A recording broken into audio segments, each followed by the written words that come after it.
Lancer Tactical Giant Arms. Code nito, nakalimutan ko.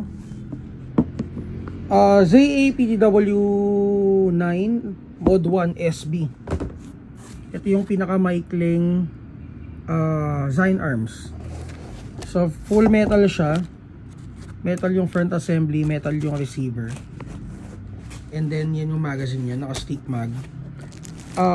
Internals, naka 6.03mm na inner barrel, reinforced internal parts. Meaning na reinforced is naka metal yung mga piston. And then naka quick release system na rin siya. So ang palitan ng spring is dun na lang sa likod. Dito yung access. And then naka speed trigger na rin siya, and naka Nebula ETU guys. So programmable ETU. Ito yung ano niya, yung Nebula guide for programming.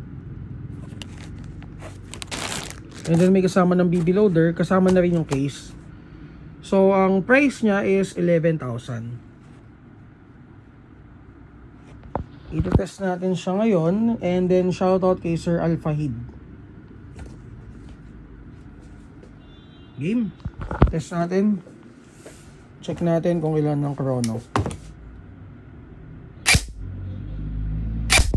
Yan, 3:47. Hindi pumasok ulit. Yan. Sige pa, i-ayos mo.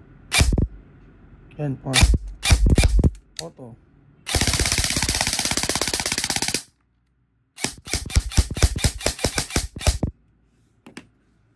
Sige.